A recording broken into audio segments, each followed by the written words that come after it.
Tá bem? Bom, então vamos lá, vamos iniciar então, né? Mais uma noite de estudos. E eu queria convidar então todo mundo para sentar, né, de uma forma confortável, possamos fechar os nossos olhos, elevar o nosso pensamento para nos conectarmos com a espiritualidade amiga, com o nosso Mestre Jesus e agradecer por mais um dia, pela oportunidade da continuidade desse estudo. E te rogamos, querido Mestre, que esses ensinamentos de hoje possam esclarecer as nossas mentes, trazer para nós a luz, o ensinamento, mas que acima de tudo, Mestre Jesus, que possamos plantar essas informações em um terreno fértil, que possamos florescer e frutificar essas informações, esses ensinamentos, essa troca adquirida nessa noite de hoje.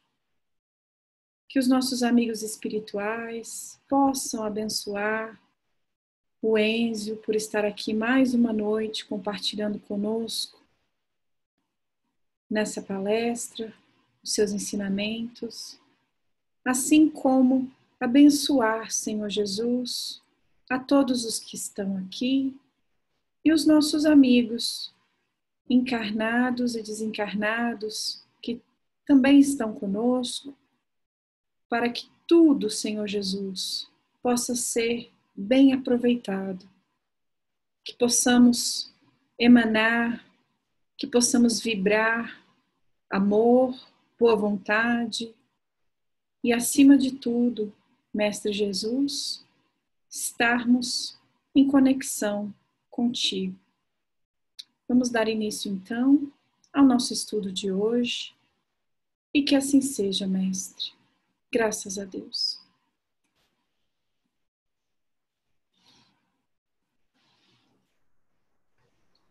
Muito bem, pessoal.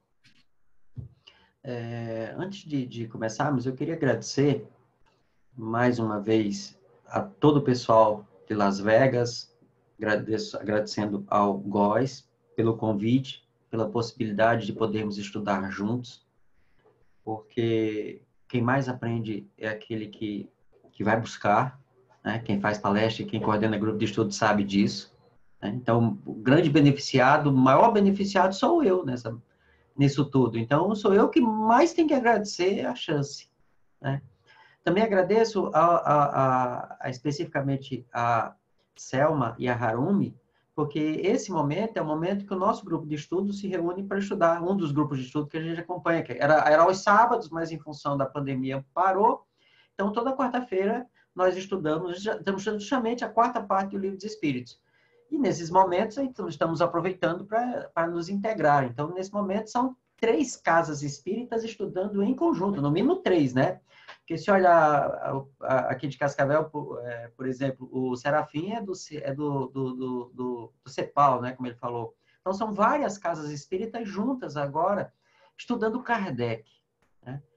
E já pensando nisso, hoje eu queria fazer um pouquinho diferente do que comumente nós fazemos, que aí é aquela fala de 40 minutos, e depois para perguntas e respostas. Eu vou fazer uma fala rápida, de talvez 10 minutos, e depois nós vamos nos debruçar sobre o texto de Kardec. E aí, ao invés de ser uma palestra ou um seminário, vai ser um estudo do texto. E aí tem a seguinte finalidade: primeiro, observar como Kardec trata o assunto, e segundo, treinar um pouquinho o estudo do texto kardeciano, que nos pede algumas habilidades, que aí os grupos de estudo geralmente trabalham essas habilidades, tá certo? Vamos só lembrar de umas coisinhas da semana passada. Somos espíritos, certo? Somos espíritos. É a única certeza que nós temos sobre o ser espírito. De que é feito um espírito, nós não sabemos. Sabemos que quem criou foi Deus. Sabemos que quando fomos criados, a definição que Kardec usa é que éramos simples e ignorantes. Isso significa que nós estamos num processo de aperfeiçoamento que deve ser levar ao inverso, né? Que é com conhecimento de todas as coisas, como está textualmente no Livro dos Espíritos, e um ser complexo. Esse ser complexo é uma definição filosófica bem antiga e que Kardec adota essa definição. Um ser complexo é um ser que pressupõe, primeiro, o conhecimento de tudo que esteja à sua volta e uma completa integração com tudo que esteja à sua volta. Então, nós saímos do simples e ignorante para o ser inteligente e complexo. Como é esse ser, nós não sabemos. Sabemos que ele existe. Esse ser, pelo que nós estudamos, eu vou fazer referência ao Livro dos Espíritos, mas na obra kardeciana como um todo, esse ser, para atingir esse processo de perfeição, ele precisa passar pelas encarnações. Na questão 132, as encarnações têm dois objetivos. O primeiro deles, nos colocar nas situações necessárias para o desenvolvimento das virtudes que fazem o ser perfeito. Essas virtudes são exatamente as virtudes que Jesus veio nos ensinar, dizer quais são, nos ensinar o que elas são, como alcançá-las e deu o exemplo. Então, foi o pacote completo, a tarefa de Jesus. Passar por essas situações, passar por todas essas situações, é o que é a tal da expiação. É um processo pedagógico. A definição de expiação no Livro dos Espíritos é esse, é o processo pedagógico ao qual eu sou submetido para desenvolver as virtudes. E, nesse processo, eu sou submetido a um determinado conjunto de experiências. Tudo bem. Observe, para isso, eu tenho que encarnar. E o processo de encarnação, na descrição que Kardec nos traz em toda a sua obra, começando no Livro dos Espíritos até a Gênese, é um processo que funciona mais ou menos da seguinte forma. Eu estou num planeta, né, ou eu estou num orbe. Né? Estando num orbe, eu preciso da matéria, de uma estrutura que Kardec vai chamar de estrutura semimaterial, e aí ele chama isso de perispírito, e eu preciso dessa estrutura semimaterial para, vinculando a mim, eu possa atuar sobre a matéria do planeta. Isso quer dizer que eu possa atuar sobre as estruturas dele e, inclusive, formar corpos. Né? Formar corpos. Há momentos em que Kardec diz que quem molda o corpo é o espírito, há momentos em que ele coloca que quem molda o corpo é o perispírito. Como o perispírito é o traço de união, como está na Gênese, é o laço de união, como está no Livro dos Espíritos, no Livro dos Médiuns, entende-se que, como a origem, a fonte é o espírito, então é o espírito que molda o corpo físico através do perispírito. E aí acaba aquelas brigas que o pessoal diz que quem faz isso, quem faz isso, quem faz aquilo. Resolve o problema. Quando eu recebo, eu pego essa estrutura, ou eu modifico o meu perispírito para formar um corpo físico, acontecem alguns fenômenos bem peculiares que são próprios dessas estruturas. É por isso que Kardec vai colocar, e os espíritos colocam, e Kardec trabalha isso, que o indivíduo, quando ele vai encarnar, ele assume uma condição diferenciada, que ele chama isso de alma. Ele se baseia, ele vai buscar em Descartes essa definição de alma. Como existia uma multiplicidade de entendimentos da palavra alma, inclusive é a segunda coisa que ele define. Ele primeiro define espírita e espiritismo, e depois ele define qual é o entendimento de alma para a doutrina espírita. E por que é uma condição diferenciada? Diferenciada e temporária. Porque quando ele absorve ou promove uma alteração, não se sabe exatamente o que acontece ainda, falta estudos sobre isso, pessoal. O que se sabe é que o perispírito do espírito sofre alterações. Ou ele ganha alguma coisa, ou o que ele tem se altera. Quando isso acontece, os potenciais do espírito, as capacidades, as habilidades naturais do espírito, dentro do nível evolutivo de cada um, elas são abafadas. Elas são limitadas. É como você está falando alto e, de repente, eu começo a tapar o microfone aqui da câmera e o som vai diminuindo e vai ficar baixinho. Eu vou continuar falando do mesmo jeito, mas o resultado da minha expressão será limitado pelo tapar do microfone da câmera. E aí os espíritos e Kardec colocam que essa condição que ele chama de alma é uma condição temporária, vou ser redundante, provisória, e que tem como único fim colocar o indivíduo sob julgo ou sob os atributos do corpo físico.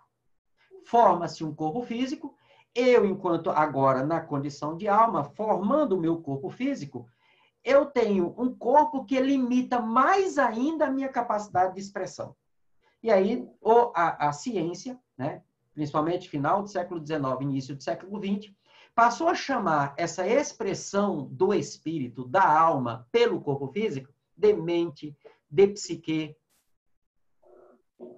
Essa tal de mente, essa tal de psique, ela está subordinada ao nosso sistema nervoso de um modo geral. E as diversas habilidades do espírito, elas vão se expressar pelas diversas funções neurais e mentais que nós conseguimos ter. É por isso que, ao estudar diversos textos da Revista Espírita, algumas questões no Livro dos Espíritos, alguma coisa no Livro dos Médiuns, mas principalmente no Céu e Inferno, é aí que fica fácil de entender por que determinados espíritos, você evoca eles, o cara está encarnado e o cara é um gênio. E aí você vai, terminou a evocação, terminou a comunicação, dá uma sacudida no camarada, o camarada acorda e você, quanto é 2 mais 2? Ele, hã? Como é que é? 2 mais 2. O que é isso? Não sei o que é isso. É de comer? E aí você acabou de falar com o espírito que o cara é um gênio da matemática. Então, aonde está a base do conhecimento? No espírito. Porém, encarnado, na condição no estado de vigília, vamos dizer assim, ou mesmo no estado em que ele esteja inconsciente, que é uma palavra contemporânea, pessoal. Essa é uma palavra contemporânea dentro desse entendimento. Ele está limitado. E ele está limitado pelo quê? Primeiro, pela sua estrutura perispiritual, que o coloca na condição de alma. Segundo, pelo seu corpo físico. Ao se perguntar, aí entraríamos numa série de discussões muito curiosas, que aí entraríamos como é que funcionam as provas, como é que é a expiação, esse processo pedagógico de cada um, como é que ele funciona, quais as consequências morais de tudo isso. É aí que a gente, quando vai analisar esse processo, não o processo fisiológico da reencarnação, certo? Mas por que meu corpo me impõe essas limitações? E quem determina essas limitações? O perispírito. E quem determina o perispírito? O espírito. Mas esses aí são outros estudos, outros momentos para discutir. Tem muita coisa boa, pessoal, por aí. E aí eu só chamo atenção para um detalhe. Quando você vai analisar esses processos, vocês vão ver que são processos eminentemente biológicos e que as explicações são biológicas. E aí, às vezes, nós cometemos um equívoco sério e que tem feito muito mal para nós enquanto movimento espírita. É que nós pegamos... Veja só, o espírito se torna a alma para reencarnar e forma um corpo físico. Então, tem todo um processo espiritual fisiológico, espiritual material, espiritual perispiritual corporal. Tem explicações que são especificamente fisiológicas e que dizem respeito à expressão do espírito. Então, eu passo a entender que aquela explicação também serve para o espírito. Certo? Hoje, no estudo que a gente tem às 18 horas aqui no Brasil, que é o estudo sobre mediunidade, mas, curiosamente, estamos estudando o Livro dos Espíritos, levantamos alguma interrogação. Então, deixa eu só fazer um parênteses aqui, saindo um pouquinho do assunto. Nós aprendemos com os espíritos que tem um tal de um cordão prateado, que é o que diferencia os mortos dos vivos quando tem reunião no mundo espiritual. Certo? Então, isso pegou. Pegou. Todos os espíritos descrevem isso desde a época de Kardec. Então, tem um cordão prateado? Tem. Ok, sem problema. Todo mundo fala, então deu ok. Aí, vamos lá. Mas será que é só isso mesmo? Será que é só esse cordão prateado? Aí vamos entender o seguinte. Kardec explica em todo o texto, quando ele fala de processo encarnatório, de perispírito, de alma, essa coisa toda, que o perispírito do camarada, o nosso perispírito, ele se vincula ao corpo físico inteiro, em toda a matéria corporal. Em alguns momentos, para dar uma ideia maior, ele diz assim, molécula a molécula, em outros, célula a célula. Então, ele está dizendo que é em todos os pontos. Agora, preste atenção. Se é ligado inteiro, então, quando eu saio do corpo que acontece isso, você não vai ver um cordão, você vai ver um campo. Corpo físico, espírito, perispírito. Agora, eu quero que você me explique. Aí o pessoal que estava à tarde já sabe da pergunta que eu vou fazer. Me explique o fenômeno que eu vou relatar agora sem que seja uma explicação material. Porque se for uma explicação material, você está dizendo que o perispírito ele é matéria. E matéria, pessoal, as explicações para os fenômenos biológicos são explicações biológicas. Se eu faço isso, aí aparece o cordão prateado. Qual é a ideia que vem na cabeça da gente? É que o perispírito fez isso. Você está dizendo que o perispírito é igual um chiclete?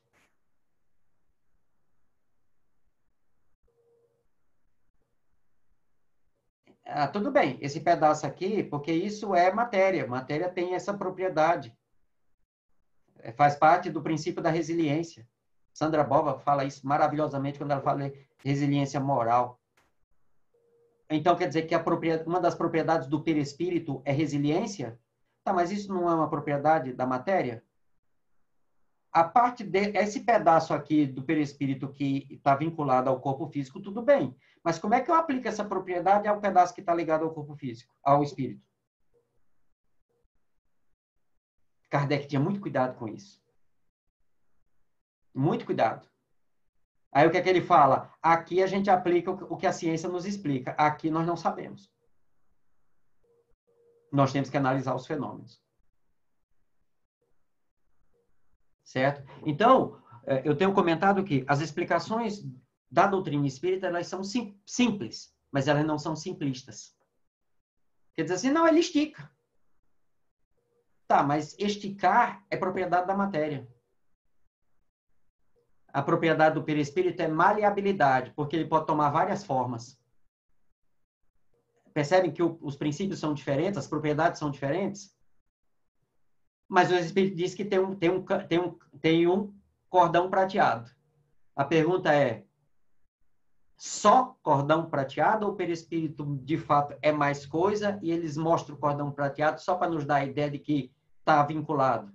Que a gente não se desliga do corpo de jeito nenhum, só através do fenômeno da morte. Eu estou trazendo esse exemplo porque quando nós vamos entrar na chamada emancipação da alma, é muito importante que nós tenhamos isso muito claro. Eu, enquanto espírito, sou a fonte de todos os fenômenos espirituais. Certo? Estou vinculado a um perispírito e eu não me desvinculo desse camarada de jeito nenhum. Nós ainda não temos uma ideia precisa do que é esse troço chamado perispírito, como é que ele se forma. Kardec, por exemplo, ele não entra nas reflexões sobre estruturas materiais do perispírito, ele fala das questões morais vinculadas ao perispírito. Você pegar a Gênesis, capítulo 14, item 9, é textual. Sempre os aspectos morais determinam a qualidade do perispírito. Então, ele está falando dos aspectos morais, ele não está falando dos aspectos materiais. Mas o perispírito é matéria? Olha, se só existem dois elementos no universo, fora Deus, espírito e matéria, ou é feito de espírito ou é feito de matéria. Perispírito não é espírito, porque espírito somos nós. Nós somos feitos de princípio espiritual. Colocando dessa forma.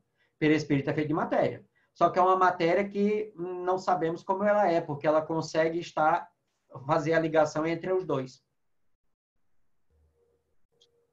André Luiz, na sua obra, nos deu algumas pistas dessa parte de cá do perispírito. Dessa, não. Mas dessa ele deu algumas partes, assim, que inclusive hoje médicos espíritas conseguem interpretar e entender com muita precisão as explicações que André Luiz faz sobre corpo físico e sobre essa estrutura perispiritual que é matéria, mas é matéria numa forma, numa organização diferenciada que nós estamos começando a entender. Então, ele já deu várias pistas. E é assim, pessoal, que a gente parte para entender o que está aqui nesse capítulo 8 do Livro dos Espíritos, que fala sobre emancipação da alma. E eu já vou chamar a atenção para o título do capítulo, emancipação. De quem? Da alma. O que é a alma? É o espírito encarnado, ou o espírito que mesmo já estando morto, já não tendo mais corpo físico, ainda mantém toda a impressão da encarnação. Então, na cabeça dele, ele ainda está encarnado. Ou, mesmo sabendo que já morreu, ele não vive como um espírito imortal. Ele ainda vive como um espírito desencarnado, porém, completamente vinculado à encarnação. E desde que eu comecei a estudar, eu sempre dizia assim, o cara morreu, mas não desencarnou. Aí as pessoas riam da minha cara que eu falava isso, né? Que morrer é desencarnado, onde você tirou isso? Disse, morreu, mas não desencarnou. Aí Manuel Filomeno de Miranda, no livro, esse aqui. Esse livrinho aqui. Reencontro com a vida. Aí ele tem um capítulo intitulado Morrer e Desencarnar. Quando eu li isso, eu quase chorei de emoção. Eu disse, Manuel Filomeno de Miranda agora escreveu o que eu falei a vida toda e o povo ria da minha cara. Morrer. Passar pelo fenômeno biológico da desorganização celular. Todos os seres carbonados passam. Desencarnar. Sair definitivamente da encarnação. André Luiz morreu antes do primeiro capítulo do Nosso Lar, 8 anos antes. Desencarnou, capítulo 50, cidadão de Nosso Lar. E já morava ali, já fazia um tempo. Então, seria mais ou menos essa a ideia.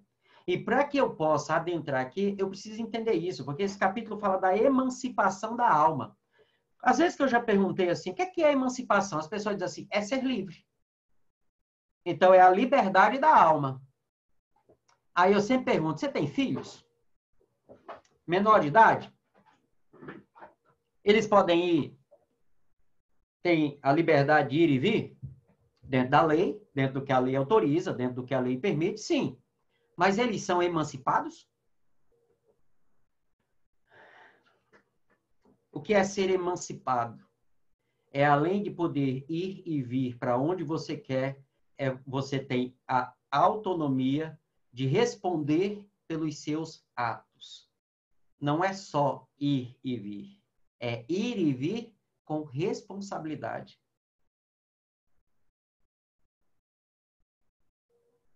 Emancipação da alma não diz só respeito a alma sair do corpo.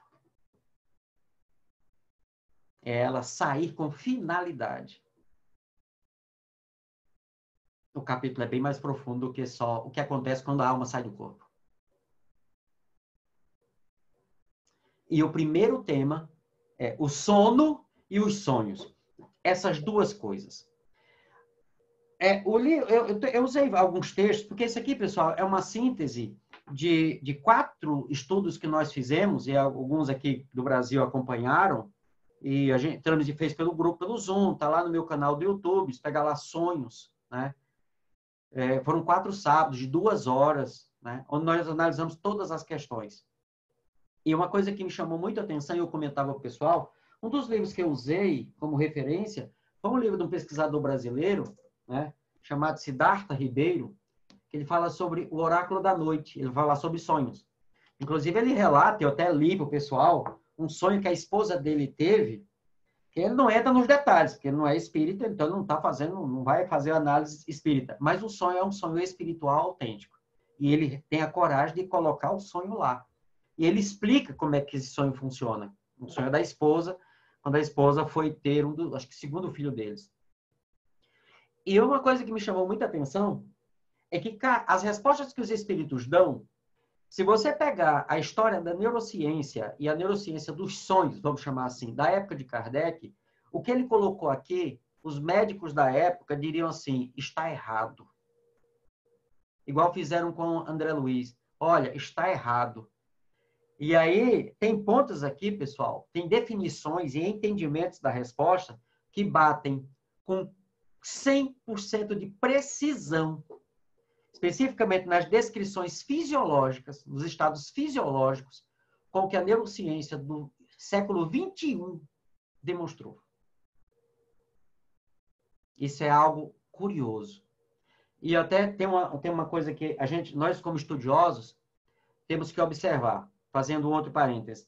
Eu lembro que certa feita eu estava falando, dizendo assim, olha, neurociência, mecânica quântica e genética, Kardec se antecipou em 100 anos, no mínimo, a essas descobertas. Porque a interpretação que ele faz, ele não tinha os conhecimentos da época para fazer essas interpretações. E hoje, com todo o conhecimento que nós temos dificuldade de fazer as interpretações que ele fez sem o que a gente tem. Aí eu lembro que um amigo, um estudioso, um geneticista, disse assim, não, mas espera aí.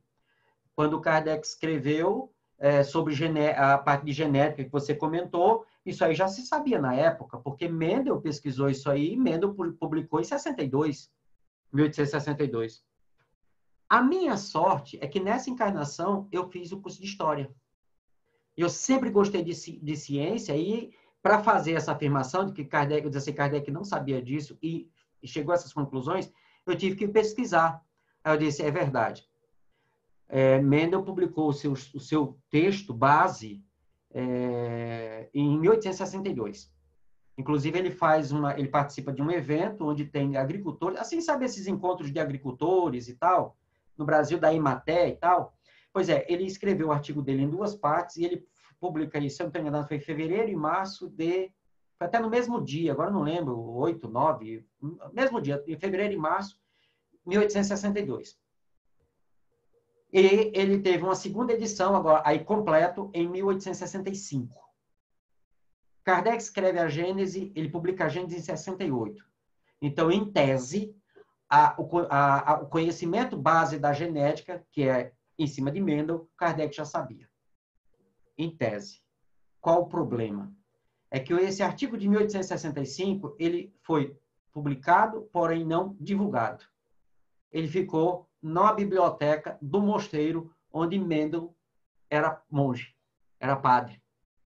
E em 1900, onde já Darwin, outros pesquisadores, eles estavam tentando responder justamente o problema que Mendel já tinha pensado e respondido com as ervilhas. E os caras estavam enlouquecendo e não conseguiam responder. Em 1900, o cara leu o título do artigo numa revista. Porque alguém tinha citado 2 anos antes. E ele foi no mosteiro, 1900. Foi no mosteiro, encontrou o artigo e mandou, agora não lembro se foi para a França, foi para um dos pesquisadores, que depois mandou para os Estados Unidos. Mandou para a Inglaterra. E foi em 1900, com mais precisão, em 1905, 6, que Mendel foi reconhecido e o conhecimento dele passou a ser conhecimento divulgado no âmbito científico. Então, Kardec não teve acesso a essas informações. Isso é o que é mais incrível de tudo isso. Ele nos deixou todas as pistas. E eu estou falando do Livro dos Espíritos. Nem falei da Gênese, que é outro espetáculo de obra. Pensando nisso, pessoal, a gente tem que entender o seguinte. Eu sou espírito. Assumi a condição de alma. E assumindo a condição de alma, eu estou preso a um corpo. Esse corpo, ele me impõe, pelas leis da biologia, uma série de limites aos meus potenciais. Tá certo? Todas as noites, ou nos momentos em que você produz um relaxamento das percepções ou dos sentidos, você liberta-se, ou acontece o desenlace, ou o desdobramento, como alguns falam, né, do espírito. Você sai do corpo. Pode entrar em estado sonambúlico ou não. Eu sempre uso o seguinte exemplo. Você já dirigiu, e estando dirigindo ali, prestando atenção na estrada, respeitando todos os sinais de trânsito, todas as regras de trânsito, sem cometer nenhuma barbeiragem. Você para, você está dirigindo, e dali a pouco você olha e diz assim, mas eu já estou aqui. Você já parou para pensar tudo que passou na sua cabeça durante aqueles minutos? E você já se perguntou assim, quanto tempo eu precisaria para pensar em tudo que eu pensei durante esses minutos? Segundo a neurociência atual, você entrou em estado de sono. Você não perdeu a consciência, mas você entrou em estado de sono. Por quê? Porque o seu cérebro passou a funcionar de alguma forma, em alguns níveis, algo que acontece semelhante quando você, de fato, deita e dorme. E há um desligamento das funções, por exemplo, da consciência. E o que acontece? Quando acontece esse relaxamento, é sério esse relaxamento?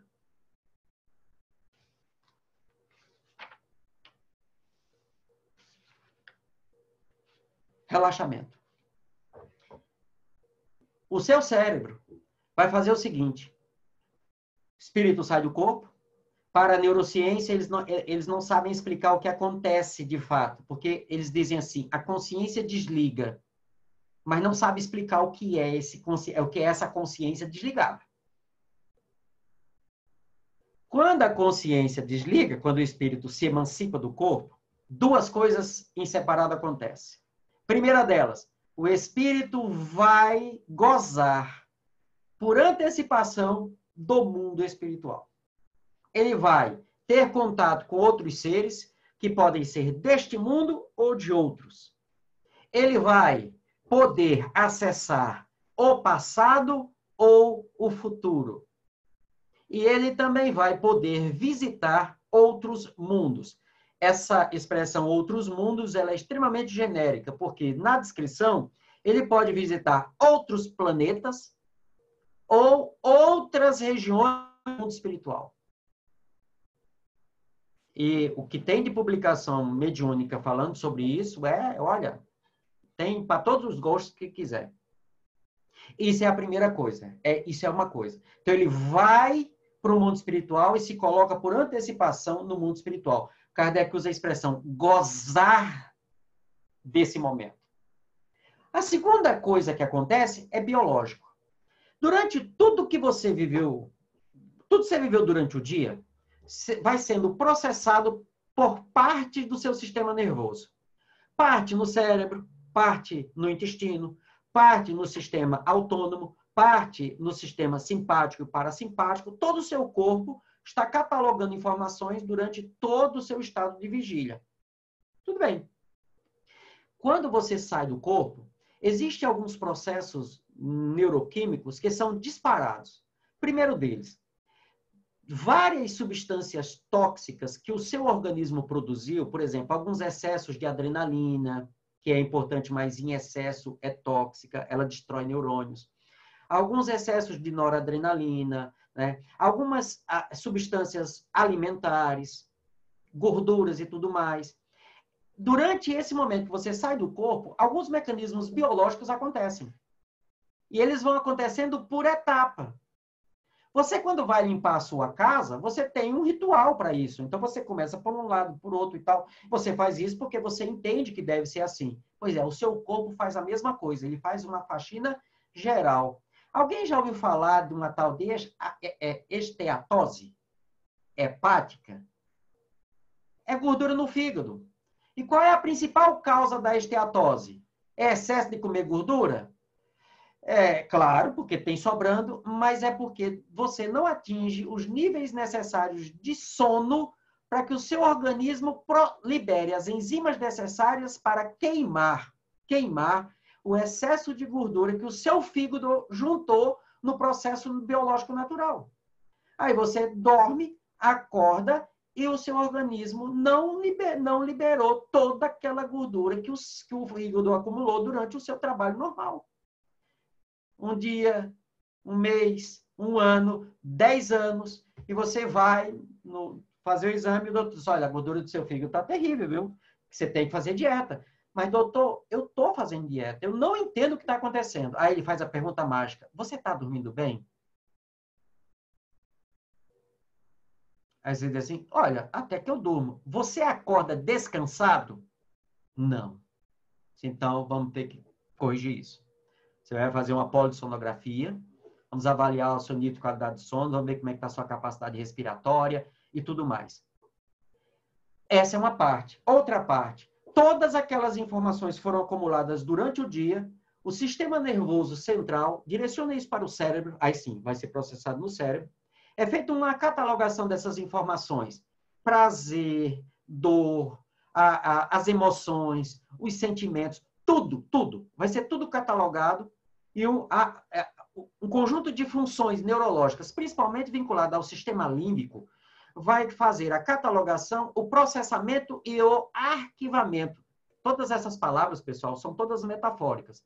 Porque, na verdade, o que está acontecendo é somente neurotransmissor e substâncias bioquímicas. O arquivamento de todas essas informações. E o que determina o arquivamento dessas informações? A qualidade emocional de todas elas. Durante muito tempo eu fui professor de cursinho, e só parei porque, por causa, para ter tempo mais para estudar, e é uma coisa que a gente falava, o que você estudou hoje, se a sua aula do cursinho é à noite, amanhã, durante o dia, você tem que revisar esse conteúdo. Porque o cérebro lhe dá um tempo de espera de 24 a 72 horas com as informações acumuladas no dia. E como você está estudando para algo que é importante, a cor emocional dessas informações, elas são mais intensas, vamos colocar dessa forma. Então, o cérebro entende que aquilo é importante. Se você, no dia seguinte, fizer uma revisão das informações, você está dizendo ao cérebro, são importantes e eu preciso delas. O cérebro vai mantendo aquilo até chegar no concurso e as informações estão todas arrumadinhas na sua cabeça. Até que quando chega no concurso, você está morrendo de medo, que não vai passar, morrendo de medo, e o medo, ele é algo que destrói estruturas neurais. O que é que o cérebro faz? O cérebro se protege. Então, tudo que você arquivou até aquele momento, o cérebro protege. Aí, quando você precisa, deu o branco. Quando terminou a prova, você lembra de tudo. Você diz, ô desgraça, agora que eu lembrei, a resposta não era aquela, era aquela outra. Filho, meu Deus do céu, 1 ano de estudo, joguei tudo fora. Não, tá tudo guardadinho. Tudo guardadinho, tá tudo lá, você acabou de lembrar. É assim que funciona. E tudo isso, pessoal, é enquanto você está dormindo. Aí vamos lá. Você saiu do corpo, emancipou-se do corpo, foi ter com André Luiz, Bezerra de Menezes, né? Eurípides Barçanufo, aí Manuel Filomeno de Miranda está tendo lá uma reunião com Divaldo Pereira Franco, planejando o próximo livro. E você foi convidado, né? Você foi convidado, você está lá assistindo. Aí você volta para o corpo. Pessoal, aqui na resposta, quem leu a resposta aqui da 402 sabe, tem o início de um parágrafozinho, lá mais no final, que os espíritos dizem assim, o sonho é a lembrança do que o vosso espírito viu durante o sono. Então, você volta, o sonho, a reunião com Divaldo, Bezerra, Manuel Filomeno de Miranda, os obsessores estavam lá, né? Digamos que você assistiu à reunião de elaboração do livro Sexo e Obsessão.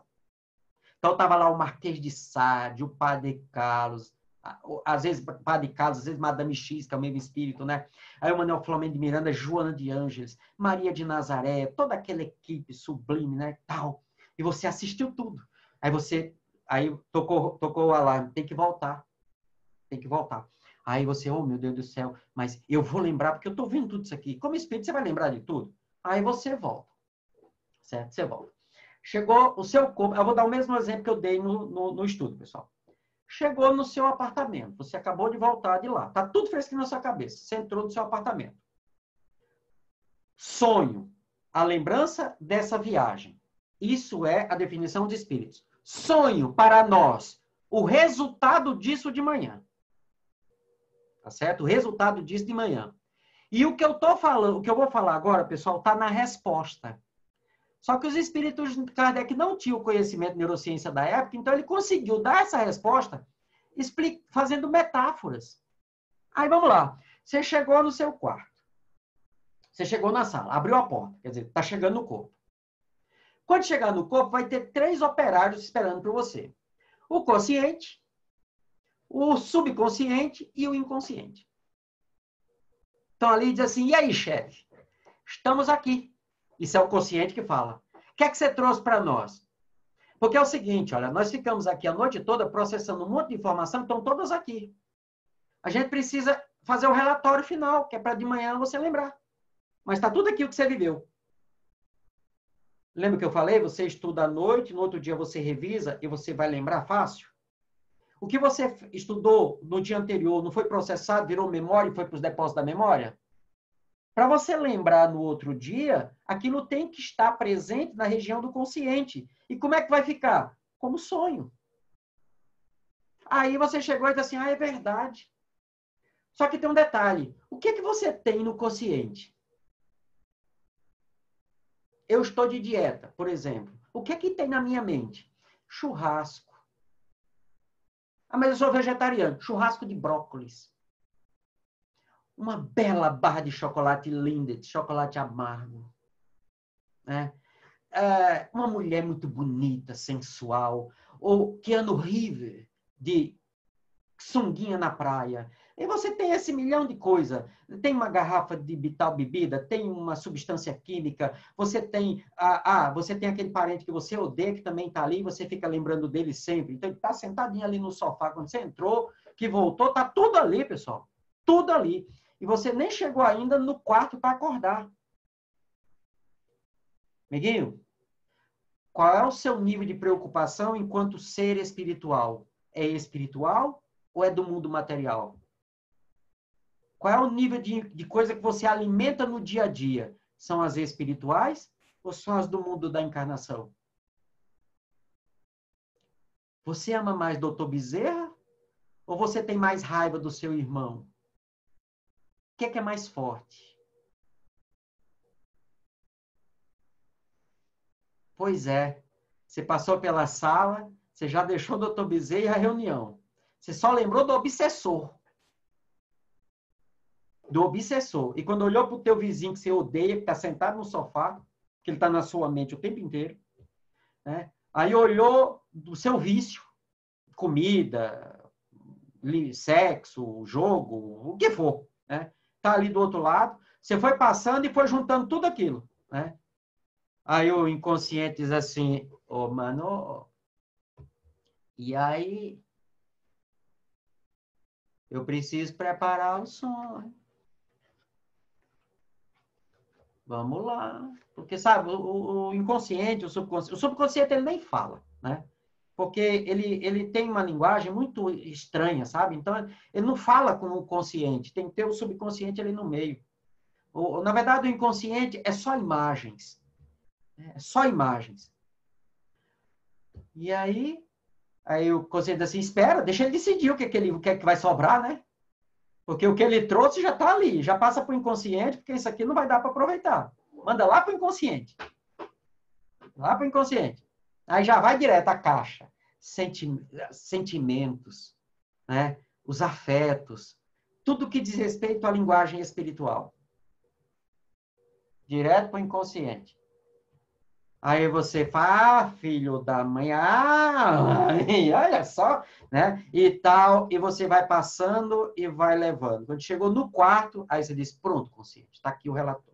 Olha, pode, porque, olha, eu não consigo me livrar dessas coisas aqui, agora eu nem sei mais o que é que eu trouxe, né? Não, mas eu lembro que tinha um bicho feio lá do outro lado. Aí o consciente olha assim, meu Deus, o que é isso? Ah, mas ele leu um livro que fala sobre isso aqui. Então, subconsciente, resgata lá aquele livro, aquele personagem daquele livro e bota aí. Porque é igual que tem aqui. Ok, bota lá. Tudo bem? Tudo bem. Então, bota o vizinho dele ali, aquele que ele não gosta, e bota lá aquele vício dele, bota tudo junto e prepara o vídeo e manda pelo e-mail, que aí eu jogo lá. Ele já está acordando mesmo, dá tempo de fazer isso. Você acorda. Aí você acorda, aquela ressaca física, cansado, porque você desgastou tudo que podia de energia psíquica. Essa definição é de Jung, pessoal. Tem um livro dele que trata disso. Você gastou toda a sua energia psíquica que o corpo trabalhou e processou durante aquelas horas para reorganizar, para poder receber a mente de volta e poder oferecer a ela os mecanismos necessários. Você volta e quando acorda, diz assim, sonho, olha, até no sonho, aquele demônio me persegue. Aquele é um obsessor reencarnado, só pode. Aquilo deve ter feito tanto mal para aquela criatura na outra vida, que agora ele é como obsessor, reencarnou e ele só serve para me atormentar. Deus que me livre. Não, tem que fazer umas preces, tem que ir no centro espírita tomar uns passes para resolver isso. Esse é o seu sonho. É isso que sobra. Eu vou pegar, infelizmente, por causa do horário, eu queria ter sido mais rápido, mas não deu, né, pessoal? Eu vou só para ler, para abrir para vocês conversar, para a gente conversar, e aí ver algumas partes mais... no parágrafo, aqui eu estou usando a tradução do Evandro, na pergunta 402, aí, pelos sonhos, pobres homens, o sono liberta parcialmente a alma do corpo, é o que acontece com os espíritos elevados, aí ele descreve como é que é o sonho dos espíritos elevados, depois ele vai falar conosco, e por efeito do sono, né? E aí o parágrafo seguinte. O sonho é a lembrança do que o vosso espírito viu durante o sono. Notai, porém, que nem sempre sonhais. Tá, mas você não saiu do corpo?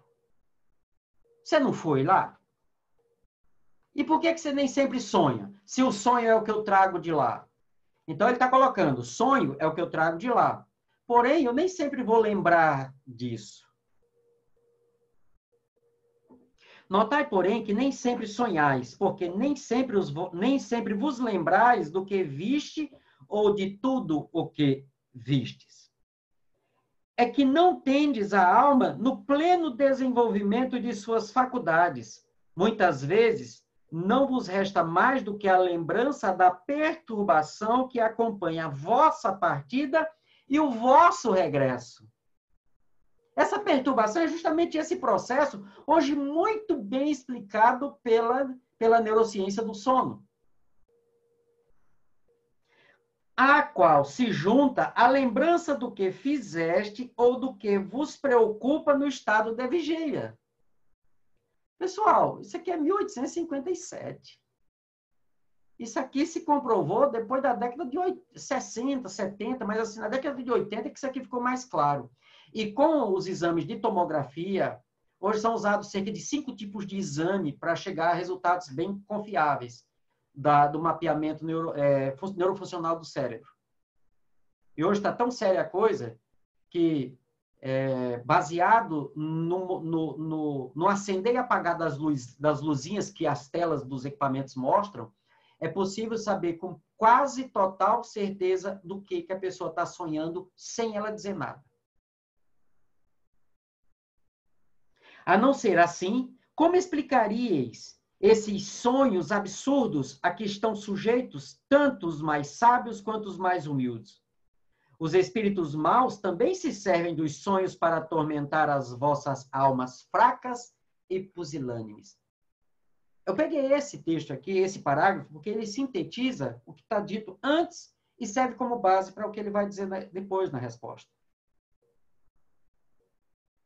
Quando a gente tem esse entendimento desse mecanismo, pessoal, as palavras de Kardec ficam muito claras mesmo. E qual é, de fato, o papel do espírito? Aí é aí que nós, enquanto espíritas, devemos aprofundar o estudo, né? Por exemplo, quando é que eu sei que, através de um sonho, eu posso identificar que tem uma obsessão? São detalhes muito precisos, muito pontuais. E aí, finalizando, eu chamo a atenção para um detalhe, pessoal. Veja que boa parte do que a gente chama de sonho é efeito de fenômenos fisiológicos, inclusive da estrutura mental. Por esse motivo, espírita não faz interpretação, análise ou tentar decifrar sonhos, salvo se eu for psicólogo, psicanalista ou psiquiatra. Por quê? Porque esses 3 profissionais faz parte do estudo profissional deles as ferramentas da mente. As ferramentas da mente. Boa parte do que você lembra de manhã como sonho são extratos processuais ou procedimentais, ou procedurais, do que você viveu durante o dia, relacionado durante anos. Tem coisa hoje que está incomodando os seus sonhos que você está culpando o obsessor e, na verdade, foi um trauma de infância que está te acompanhando até hoje. E esse bicho virou um monstro. E ele não é um obsessor. É uma imagem mental. André Luiz trabalha isso. André Luiz Manuel Filomeno Miranda. Manuel Filomeno Miranda até mais. Trabalha isso com uma precisão. Doutora Marlene Nobre, analisando a obra de André Luiz, ela faz umas análises muito profundas disso. São imagens mentais que ganham praticamente vida no meu mundo psíquico. E você passa a vê-los como espíritos, às vezes dão comunicação nas reuniões mediúnicas através de você, e na verdade são criações mentais que a nossa mente cria e fazem parte de quem você é. E não tem nada a ver com o espírito. Quer dizer, tem porque você é um espírito. E qual é o espírita que está habilitado a identificar isso? A não ser que ele estude essas áreas, uma psicanálise, uma psicologia, uma psiquiatria, porque ele vai entender no estudo prático, profissional, como tudo isso funciona. Isso é um alerta que Kardec chama bastante atenção, por isso que os espíritos fazem esse panorama todo. Nós estudamos o espírito. Nós estudamos o espírito. E como é que a gente estuda o espírito? Desdobre o cara e evoque ele. Mas pode evocar? Bom, se você estuda Kardec, você sabe que pode. Desde que siga as regras que ele apresenta no Livro dos Médiuns, não tem proibição. A proibição foi nossa. Porque como nós não estudamos as regras, temos medo de fazer aquilo que não conhecemos. Só que Kardec já estabeleceu as regras desde 1861. Siga as regras, respeite os aspectos morais e fluídicos da tarefa, evoque. Mas pode evocar um vivo? Kardec fez isso aos montes.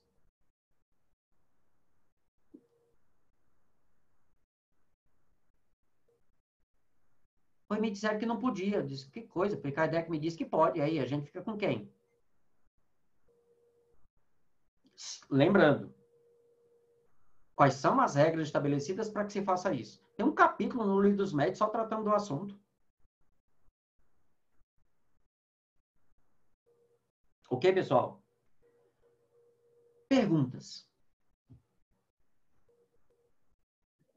Enzio, como é que a gente vai fazer as perguntas? Levanta a mão e abre o microfone, já fala direto.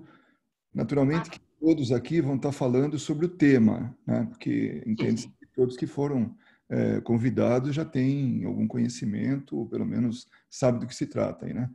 Então, sim. a Suelen tem uma pergunta, ela levantou a mão. Seria bom,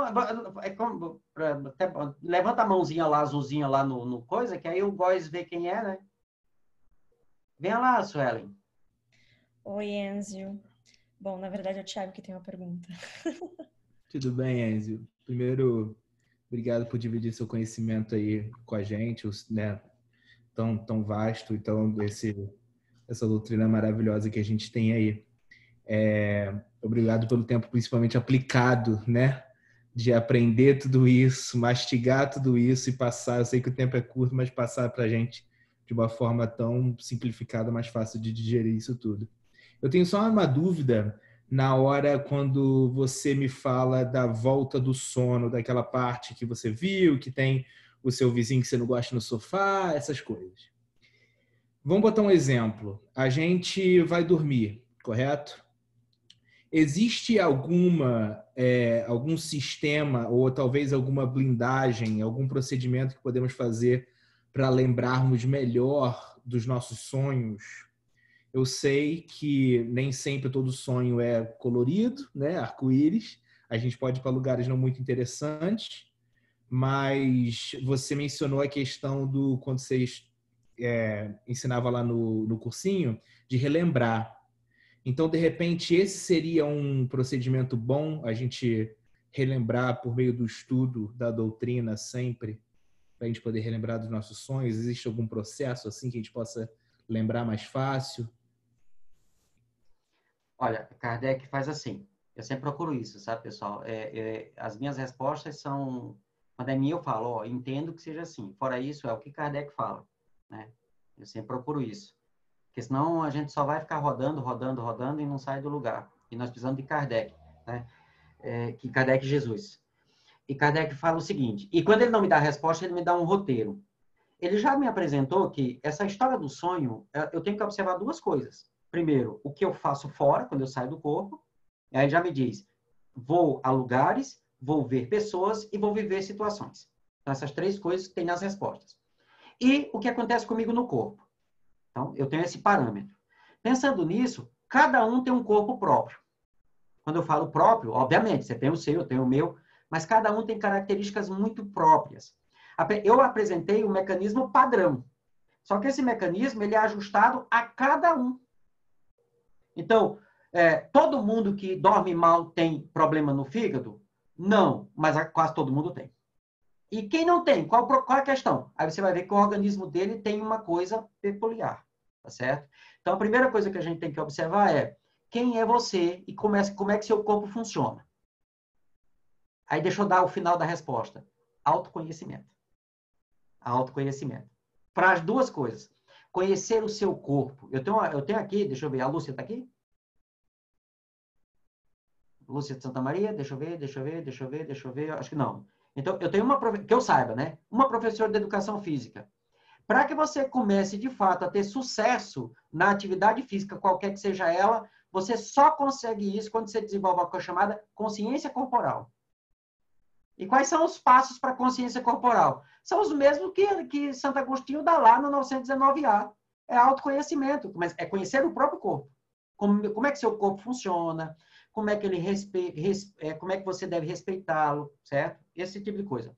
Quanto ao espírito, toda atuação do espírito é proporcional, sempre. Kardec usa a palavra sempre. À condição moral e à sua natureza enquanto espírito, dentro do processo evolutivo.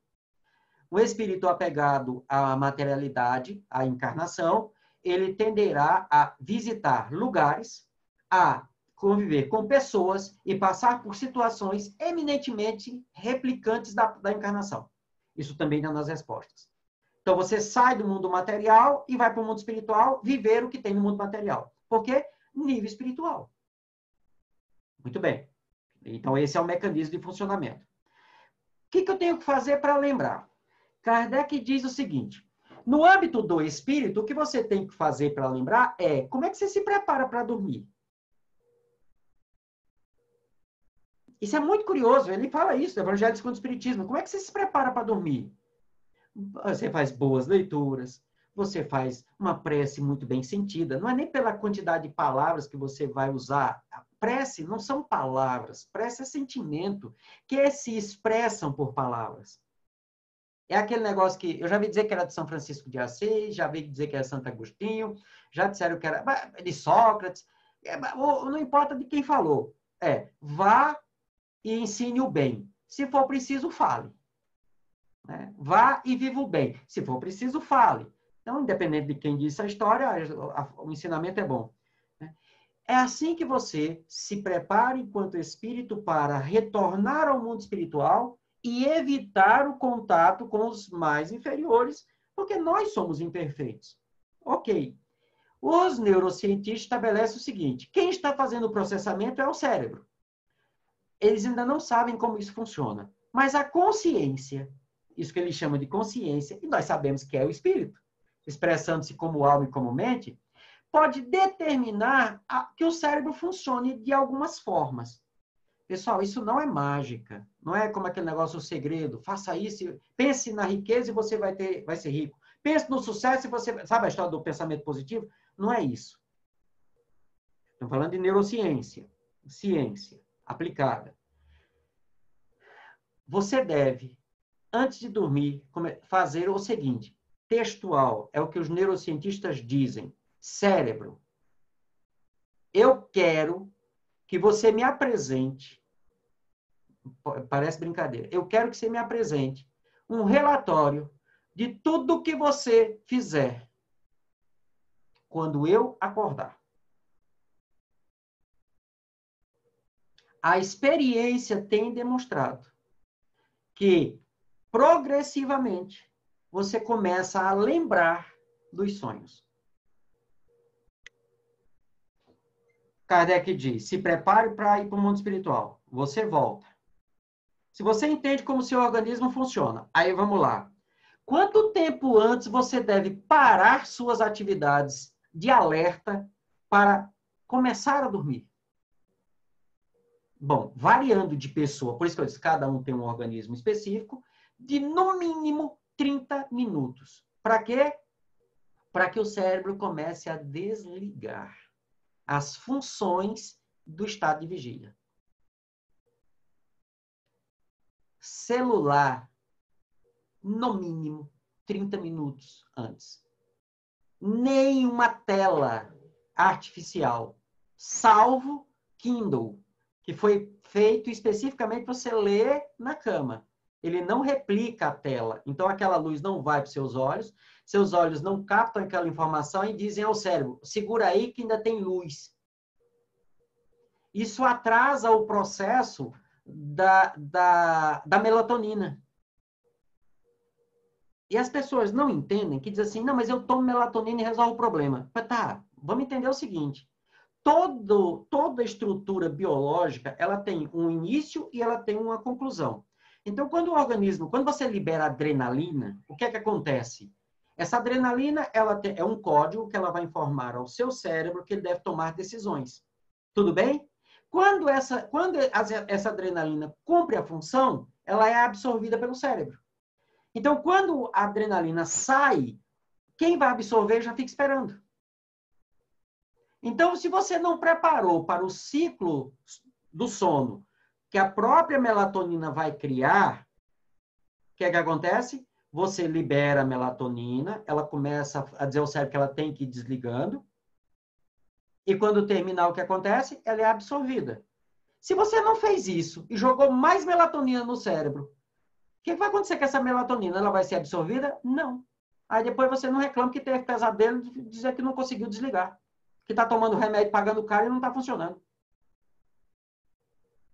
Aí você toma um negócio, o negócio assim, ó, o cérebro tem que desligar. Aí o cérebro assim, tá, eu desligo ou não desligo? Porque ele tomou um negócio que dizendo para desligar, mas ele está com a TV e o celular ligado, olhando o WhatsApp, se enraivecendo com o grupo da família, e aí, eu desligo ou não desligo? Porque ele quer ter raiva. E assim mesmo quer dormir? Então, deixa eu ver, quem é que manda mais?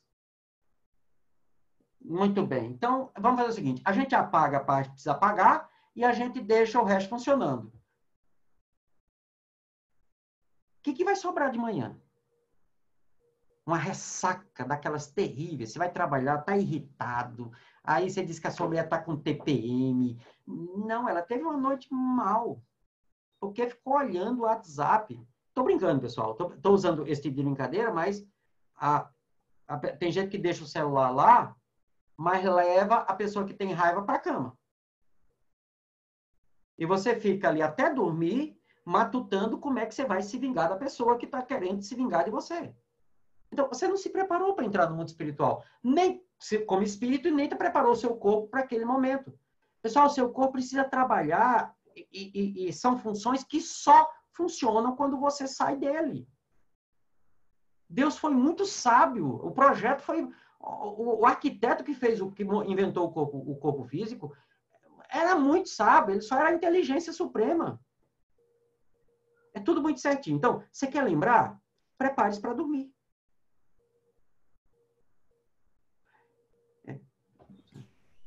Com base, a minha segunda e última pergunta, com base em tudo isso que você falou, a minha pergunta é muito simples.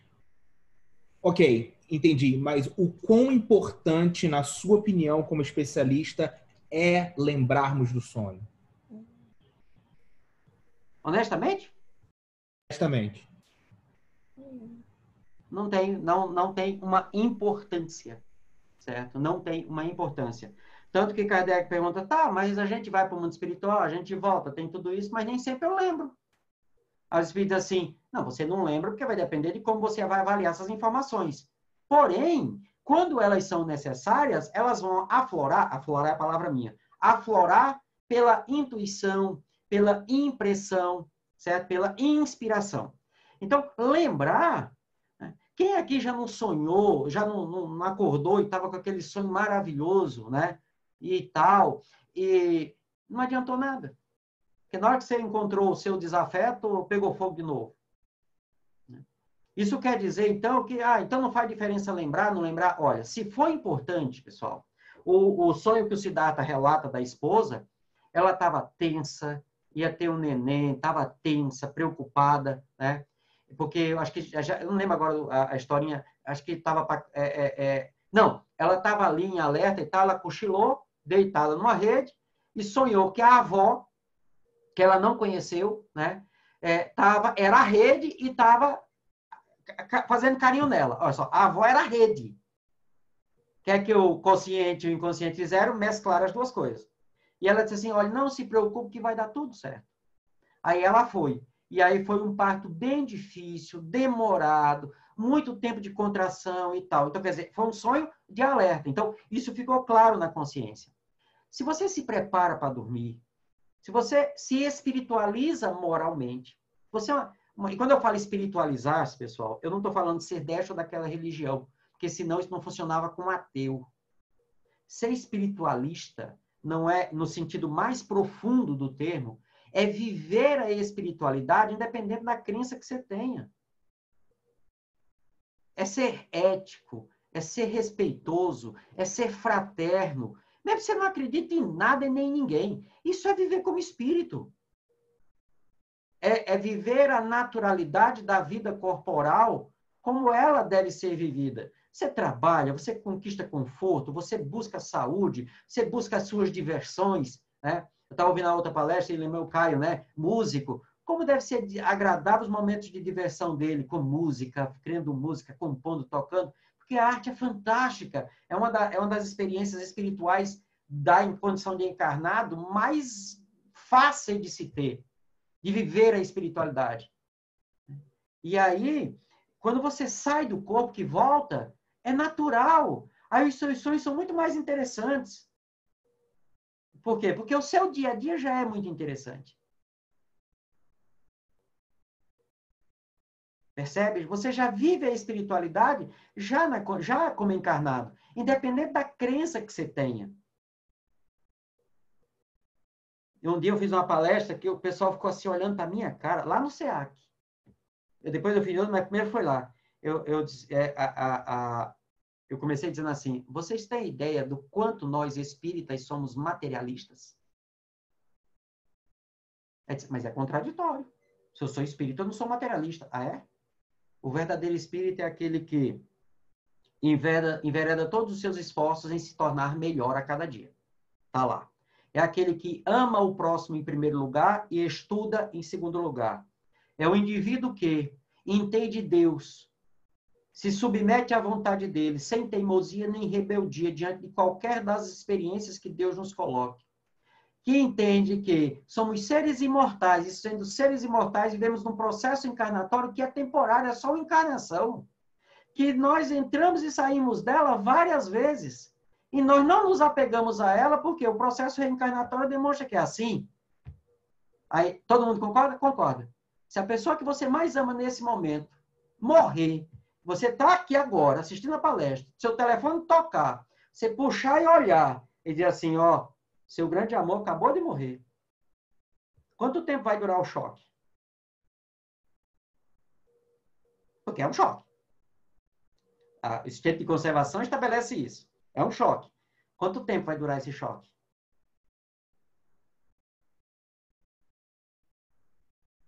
Então, nós acreditamos na imortalidade, mas o materialismo em nós estabelece que essa imortalidade é o fim. Acabou as relações.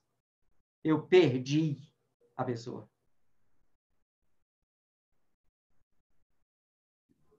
Por isso que viver essa experiência e aí talvez seja a única grande importância de ter isso consciente. Kardec, os espíritos assim, olha, a experiência fora do corpo, para um espírito superior, é a única coisa que faz com que ele aceite encarnar. Numa encarnação que a gente sabe que é difícil estar encarnado. Mas ele sabe que vai ter uma parte que ele vai voltar para o mundo espiritual e vai gozar disso. E aí é aí que a gente entende pessoas que têm encarnações muito difíceis. E você diz assim, isso é um espírito elevado. E ele consegue levar com uma serenidade. Diz, mas onde é que ele encontra tanta força? Ele sai, se reabastece. Como a encarnação é difícil, ele não está sujeito a muitos dos nossos vícios e enganos. O corpo dele está tranquilo. Ele volta para o corpo e acorda com as impressões do que ele viveu novamente como espírito liberto. E como é mais evoluído, é mais liberto do que a gente. E aí ele reassume a encarnação, às vezes sem lembrar de nada. Às vezes, assim, tive um sonho tão lindo. Ou quando acorda com a impressão, uma pessoa me contou há poucos dias, eu acordei, quando abri a porta, eu vi aquele triângulo luminoso assim. Não era um triângulo, parecia o manto de Nossa Senhora. Eu olhei assim, ali, que inveja. Ainda não voltou para o corpo, ainda não acordou, está voltando, está mantendo a lembrança. Deve ter tido lá um encontro com aquelas reuniões que Ivone relata, Memória do Suicida, que André Luiz fala, né? Aqueles encontros de veneranda, as orações de veneranda. Você pode não ter visto Maria, mas teve um momento assim. E lembrou. E eu, que inveja. Coitadinho de mim, eu só acordo lembrando dos obsessores.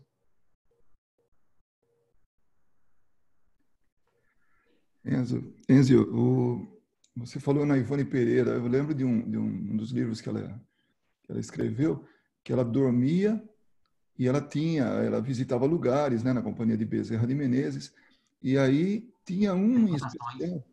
Oi? Recordações da mediunidade.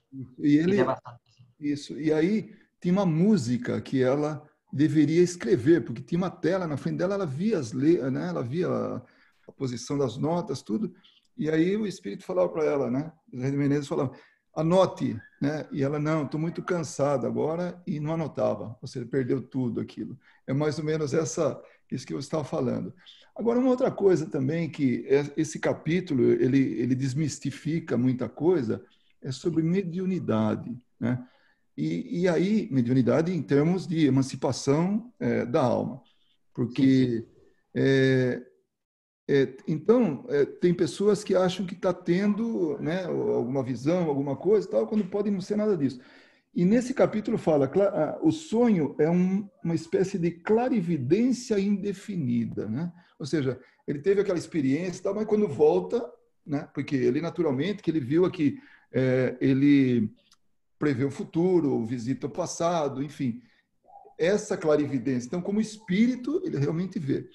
Agora, eu lembro já de pessoas, não foram muitos casos, não, pessoas falar, eu e tal pessoa, eu e minha irmã, o meu irmão, nós tivemos o mesmo sonho, né? E aí, esse capítulo demonstra que simplesmente tiveram uma experiência juntos e recordaram dessa experiência. Sim, a primeira hipótese é essa. Aí a gente conta o sonho, né? Não, volto a insistir, não no sentido de tentar interpretar, de tentar analisar, porque, como falar, a não ser que a gente realmente estude para fazer os aspectos fisiológicos que vão estar implícitos ali no sonho, né?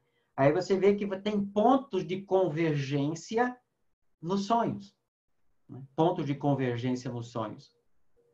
Só para ter uma ideia, Tiago, né? Da importância da gente conhecermos o nosso corpo, eu até relatar ao pessoal, o pessoal vai lembrar. Comigo é assim, quando os amigos espirituais, os orientadores, os coordenam os estudos, querem que eu lembre de alguma coisa, eu coordeno grupos de estudo e às vezes estou lendo, surge uma dúvida, como é que eu explico isso? Porque entender para mim é uma coisa, entender para explicar é outra, né? E querendo ou não, se existe um grupo, o grupo tem que pensar, e principalmente a gente que busca em Kardec, é o entendimento junto com Kardec. Então, não é o que eu entendo, é o que Kardec passa para a gente, e aí nós entendemos em conjunto. E às vezes eu fico, tá, mas como é que eu explico isso? Como é que eu conduzo isso aqui? E aí, muitas e muitas vezes, eu acordo de madrugada com a explicação, ou com uma ideia. O ponto da linha, sabe? Aquela ideia que faltava. Né? E por que eu acordo de madrugada? É porque eu tenho a minha qualidade de sono, eu só tenho 85% de qualidade de sono, por questões de apneia. Eu tenho apneia leve e tal. Durante muito tempo, criei uma esteatose muito bem amiga, parceira de vários anos. Chorei quando a bichinha foi embora, porque atividade física e dieta eu consegui resolver, né?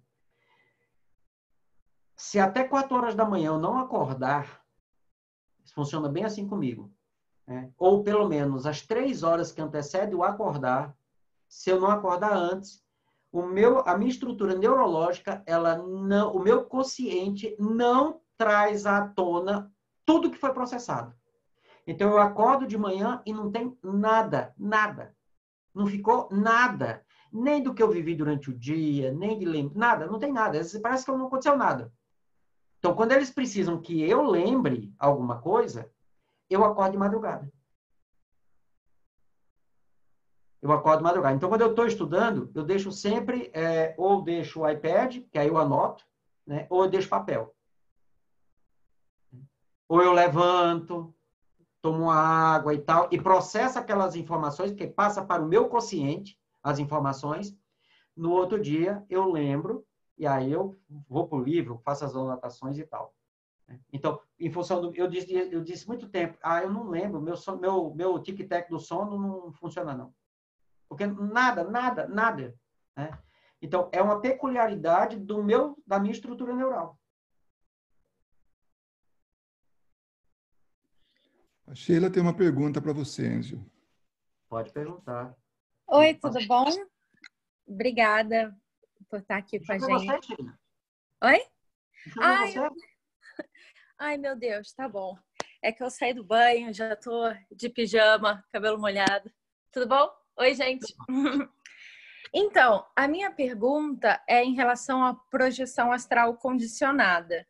Eu gostaria de saber a sua opinião em relação a isso. Eu estou perguntando porque quando eu era bem jovenzinha, assim, na adolescência, eu tinha uns amigos que tinham naturalmente o desdobramento, né?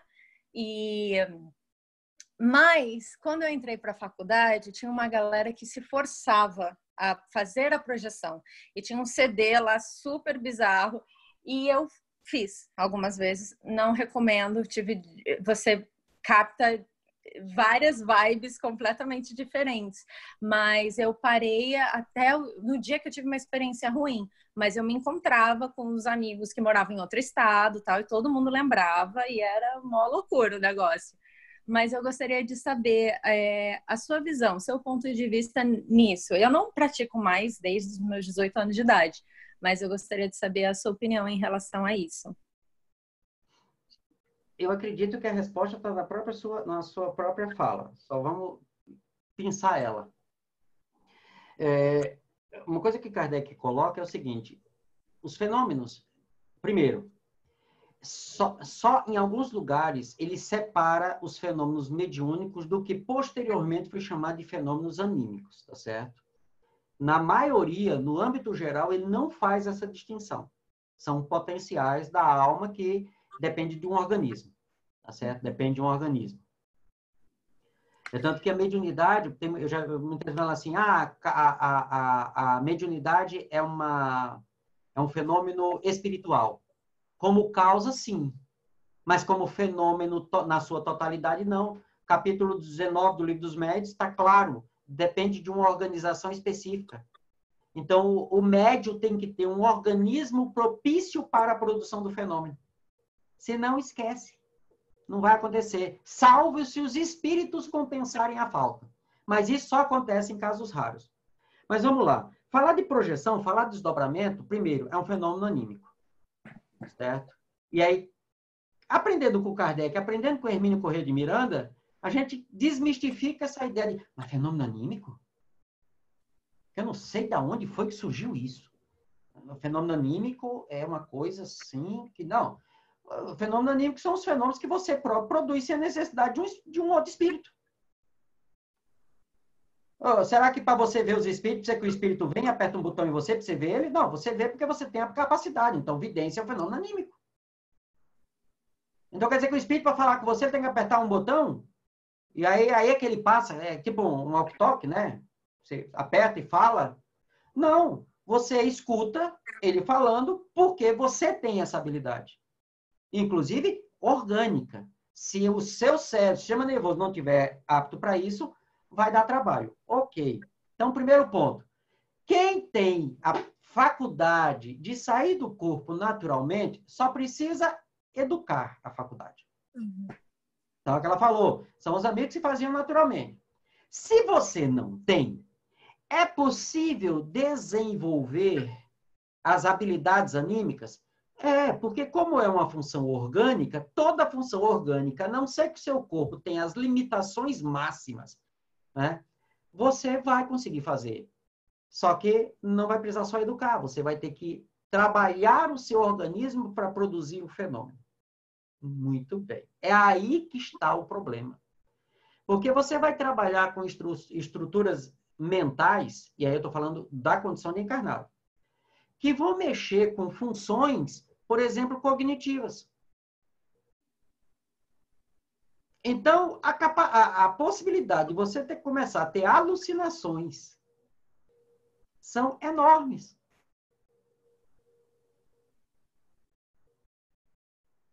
Tá certo? São enormes. E aí, então não deve se fazer. Olha, eu não gosto de proibir nada. Como pesquisador, certo? Como pesquisador, eu só sugiro que se evite aquilo que vai causar a sua morte. Tá certo? Como analisando o fenômeno, não existe nenhum problema em procurar desenvolver uma função que você não a tenha. A questão é, você sabe o que está fazendo e sabe os efeitos colaterais no seu organismo da alteração ou da criação de uma função que não é natural? Naquela época eu não sabia e escolhi parar mesmo. Mas o grupo que fazia isso, todo mundo muito jovem mesmo.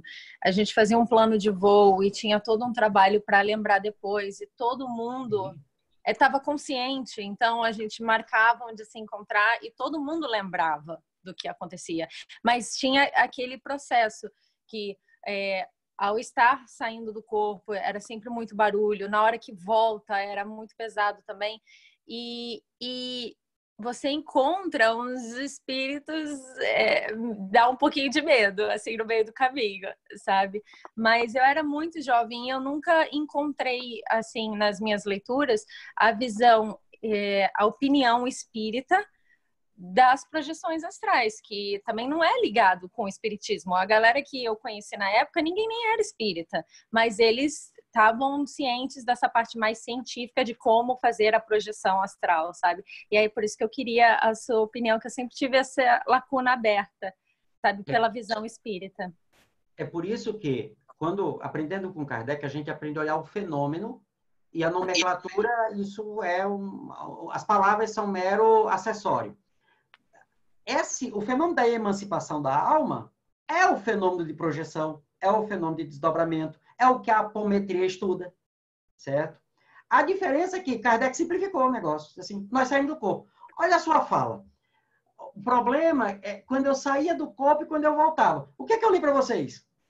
Que eu muitas vezes não consigo lembrar porque a perturbação da saída ou da volta bagunça o meio de campo. Então, ele explicou lá, certo? Ele explicou. A questão é que ele coloca de modo muito simples. Você sai do corpo, pronto. É um fenômeno natural. Ele acontece quando eu, certo, relaxo os laços que me prendem ao corpo. Por isso ele não fala em projeção, porque isso é mais moderno, né? Ele não fala, porque a ideia de projeção vai surgir depois das ideias de mente. Eu tenho a mente e eu projeto a minha mente. Mas é a mesma ideia do desdobramento. Mas vocês já viram que Kardec quase não usa a palavra desdobrar? Ele fala em desprender-se, porque ele entende que a alma está presa ao corpo. E a emancipação é o processo de desprendimento. Então, a projeção nada mais é do que o despreendimento da alma do corpo, que vive temporariamente aquilo que está no mundo espiritual. Aí, vamos lá. Ivone do Amaral Pereira, que nós citamos. É uma médium incrível, né? que merece ser estudada. Como o jeito que Kardec estudou os médios da sua época, merece estudar, a gente estudar a Ivone agora. Até um dos grandes biógrafos dela fala isso, né? A importância de estudá-la como médium. Ela saía do corpo naturalmente. Só que ela levou tanto puxão de orelha, que até ela tomou juízo. E se eu não estou enganado, a última vez que ela levou um puxão de orelha feio, ela saiu e foi. Foi. E ela adentrou em determinados ambientes, assim, muito perigosos para ela. Tá, mas ela é um espírito. E daí? Ela está vinculada ao corpo. Kardec pergunta, o que o espírito passa no mundo espiritual, enquanto no estado de emancipação, pode repercutir no corpo? O espírito assim, claro, é semelhante a um balão que está preso a uma corda, se você puxa na corda, repercute no balão. Uma emancipação da alma sem controle, em ambientes tóxicos, moralmente falando e vibratoriamente falando, pode causar a morte do indivíduo? Pode. E ela tinha toda uma assessoria. Aí aparece um índio para ela e dá-lhe uma chamada. E ela volta e esse índio fica com ela um bom tempo para pôr ordem nela. Até que ela se educa e só fazia isso quando o doutor Bezerra diz assim, saia. Aí você tem um doutor Bezerra do lado. Você ainda faz isso. Imagine sem ter o processo natural. Aí acontece... Então, se você relembrar tudo isso e catalogar, e, por exemplo, pegar essas questões que Kardec coloca aqui, da 400 a 412, e aí é só falar isso, emancipação. Então, a projeção é um processo de emancipação. Ele descreve certinho para você, vai ver, certinho as experiências que você viveu. E aí você pode dizer assim, então, peraí, então eu já sei sair do corpo. Devo fazer? Aí a gente vai para a terceira parte do Livro dos Espíritos, Lei de Trabalho. É útil? Por que fazer? Se não é útil, nós devemos evitar, porque tudo que não é útil sintoniza com os inúteis. E eu posso sintonizar com os amigos espirituais sem fazer esse processo todo mecânico, porque naturalmente eu vou sair do corpo, nos momentos específicos de cada organismo. Eu vou sair do corpo naturalmente. Forçar, aí não convém. Justamente por esse motivo. Não é a proibição só, não faça porque está errado. Não. A experiência tem demonstrado que sem o conhecimento necessário, você falou, é muito jovem.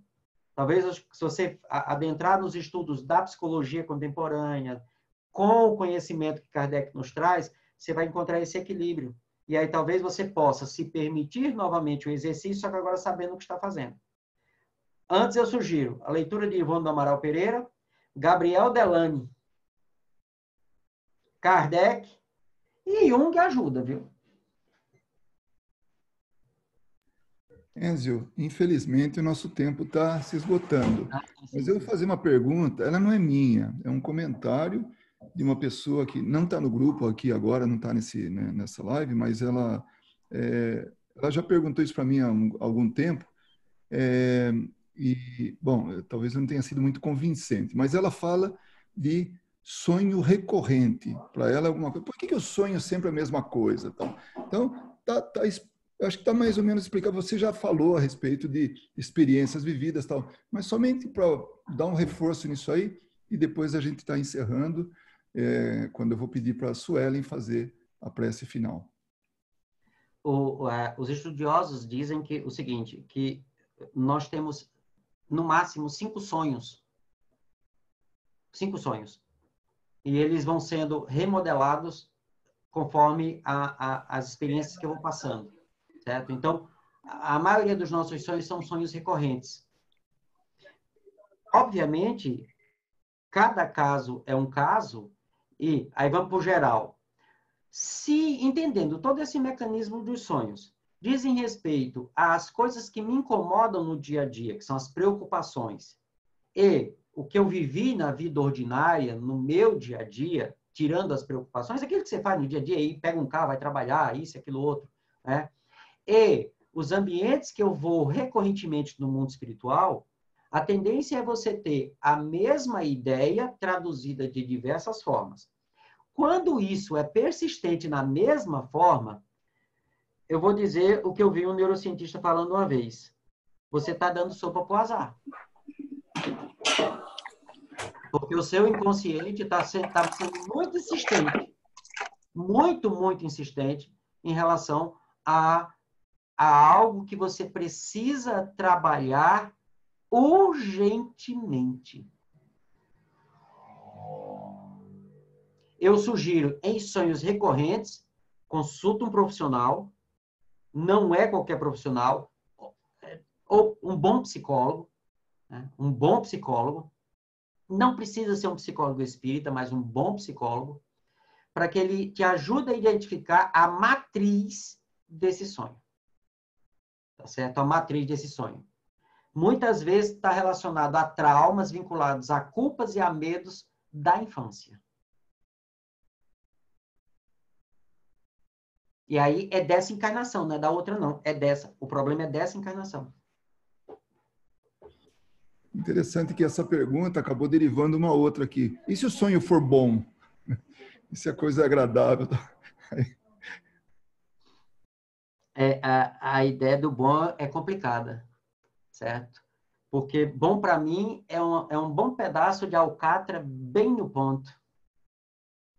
Eu sonhar constantemente com coisas que me dão prazer, porque geralmente eu vou vincular o que é bom àquilo que me dá prazer, eu estou exaltando cada vez mais o que é bom na encarnação. Porque o que é bom para o espírito é o cumprimento da lei divina. Então, se você está passando por um momento que é bem comum hoje, eu vou bater essa tecla sempre, você está precisando perdoar alguém. E você sonhar com o perdão, esse é um sonho bom. Eu estou tendo o olhar do espírito, que é o que Kardec nos chama a atenção. Né? Esse é um sonho bom. Agora, o sonho que ele é bom, porque ele está vinculado às coisas da encarnação que me são prazerosas, eu preciso olhar com uma certa atenção. Porque talvez você, estudando o Espiritismo, comece agora a pensar em coisas extracorpóreas e o seu ego está apelando para os seus pontos fracos, que são as coisas que dão prazer na encarnação. Quem assistiu o filme Matrix, o 1, tem aquele personagem que ele está lá na vida real e ele vem e se vende para o vírus, dizendo assim, eu quero que você apague tudo e me deixe ficar aqui, porque eu sei que isso aqui é uma ilusão, mas eu quero isso aqui. Porque isso aqui me dá prazer. Então, isso é interessante para a gente fazer um processo de autoconhecimento, no sentido de dizer assim, o que é que me dá prazer da encarnação? O que é que me torna feliz aqui na encarnação? Até que ponto isso está vinculado ao cumprimento da lei divina e até que ponto isso está vinculado aos meus apetites materiais como encarnado? Ainda assim, aí eu volto para a pergunta inicial do Tiago. Processo de autoconhecimento é ainda o caminho mais seguro para todo esse entendimento, para todas essas respostas. Mas fique tranquilo que não foi com picanha que ela tem sonhado recorrentemente, não. É algo bom no sentido moral. Ah, então maravilha. Então é isso mesmo. Se é bom no sentido moral, são os amigos espirituais dizendo assim, continua, continua, continua, continua. Muito bem, Enzio. Olha, mais uma vez, muito obrigado. Acho que em nome de todos eu posso dizer isso. E obrigado mesmo. E obrigado a todos que estão aí. Eu vou pedir agora para a Suelen fazer o encerramento. Bom, faço minhas palavras do Luiz mais uma vez, Enzio. Muito obrigada. Só abrindo um parênteses rapidamente. Ontem, por coincidência, vamos assim dizer, o nosso estudo foi esse capítulo.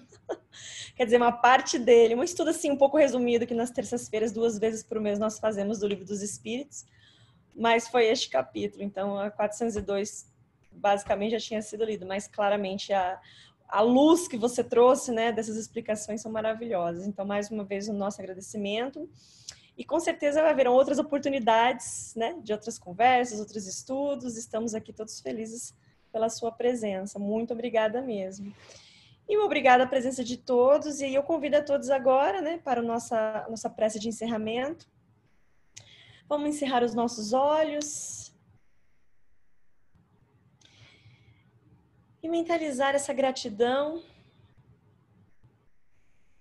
Mais uma noite aqui reunidos, todos juntos, para uma coisa que se faz necessário a nós como espíritos encarnados e os desencarnados também aqui presentes. O estudo, o conhecimento. Mas acima de tudo, vamos agradecer o Criador, o nosso Pai Celestial, aos amigos, mentores desse trabalho de estudo tão bonito, ao mentor de cada um de nós, ao nosso amado Mestre Jesus, pela oportunidade de estarmos aqui, hoje, reunidos. Todos nós temos nossos afazeres, o nosso dia a dia, a nossa vida, mas é muito bem-vindo este pequeno momento que disponibilizamos para o aprendizado. E o conhecimento é que nos abre portas e portas e mais portas para o autoconhecimento, para o entendimento de muitos aspectos simples, mas que ainda nos parece tão obscuros. Então, um agradecimento eterno. Pedir a proteção para cada um de nós, para estes grupos de estudos, onde quer que eles se encontrem no globo, para todos aqueles que trabalham pelo bem, pela caridade, pelo amor ao próximo, e para todos aqueles ainda que estão na escuridão da ignorância, do ódio, do rancor, da raiva, todos aqueles que precisam ainda o esclarecimento, não da matéria, mas do espírito. Rogamos todos esses aos nossos amigos espirituais, trabalhadores do bem, que levem para cada um o amparo necessário,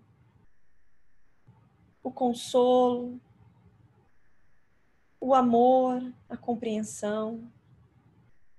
Ao nosso amigo Enzio, que Jesus o abençoe, para que continue este trabalho lindo de estudos e divulgação dessa doutrina dos Espíritos.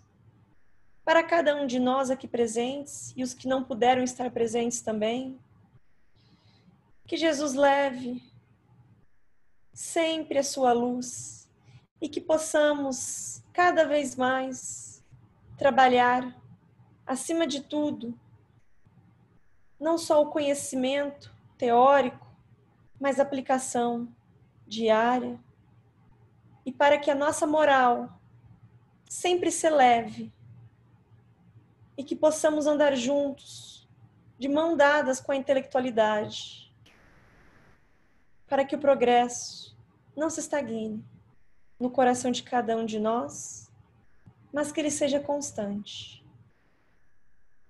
Que Jesus abençoe a todos. Graças a Deus. Bom, boa noite a todos. Muito obrigado, Enzio. Tenha uma boa noite. Beijo para todos. Fiquem com Deus. Tenha uma boa noite. Vamos chamar, hein? Obrigado, pessoal. Enzio, obrigado mais uma vez. Obrigado.